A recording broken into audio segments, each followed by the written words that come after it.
Hey, we're back with another updated video of this vacuum machine. Look at this 40,000 pound panel going up with this 70,000 pound forklift. See, the vacuum suction just picks that thing up nicely, like that.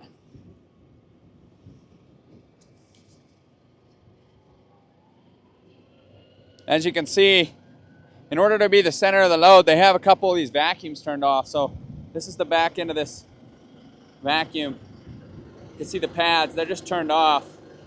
And then on this side, what you'll see is that right here is the vacuum.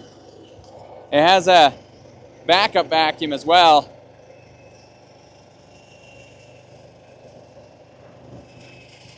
So he'll bring this thing in right by the building, and it's really windy out here today, but he's so low that the wind doesn't affect us the same as if your crane boom is way up there.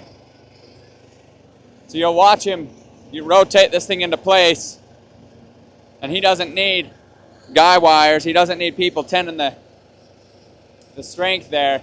He keeps the height really low so that the total height of the wind catcher is super, super low.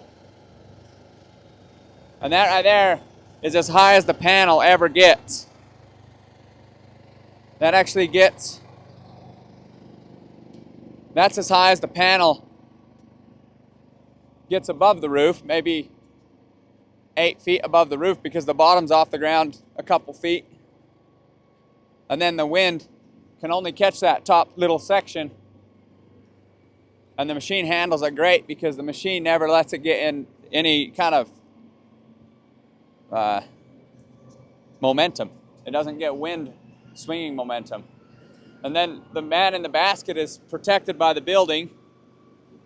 Even if you lost vacuum completely, which is, we have multiple safeties against it, but if you lost complete vacuum, that panel wouldn't be hurting people. It would just be dropping straight down.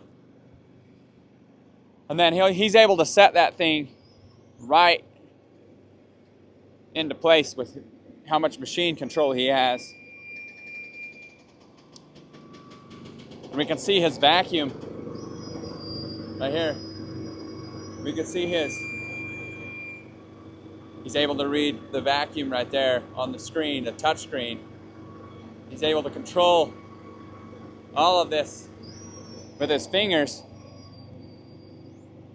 He's got complete control on this joystick. He's got his eyes on his load, complete control of his joystick. Look at that.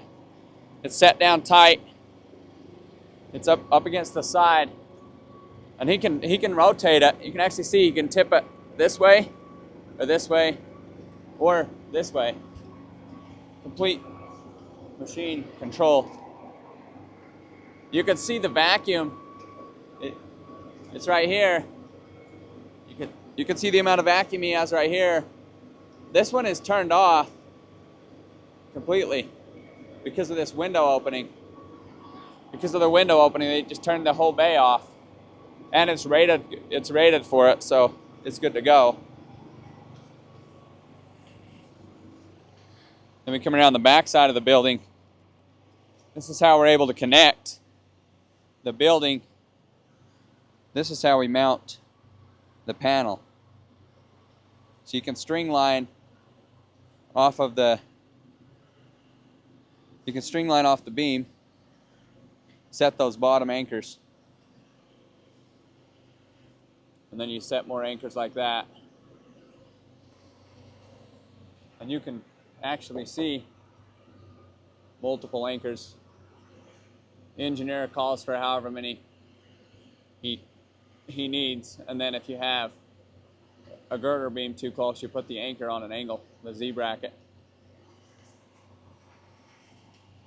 Then you'll put a shim underneath the building and then do some non-streak grout for the final. Right here you can see he'll set this shim. This will set the gap for the bottom. And the man in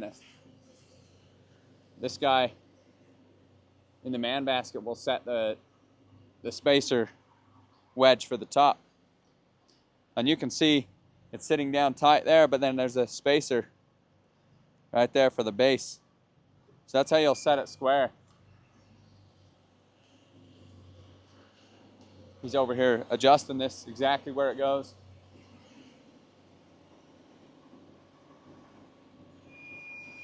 This is the back side of the vacuum. I can kind of zoom in.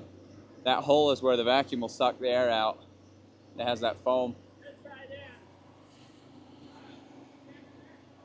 And he's able to see the whole thing from his cab.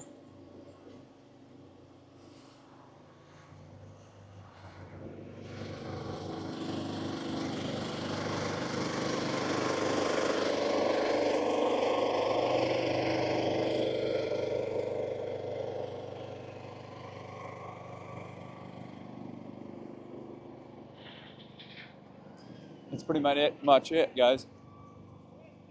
He's guiding him on that for that final little bit. But yeah, you just saw it. We lifted it off of the transport trailer 6 minutes ago. They're just about to set it into place. That's it, guys. Stay tuned for more. Have a great day.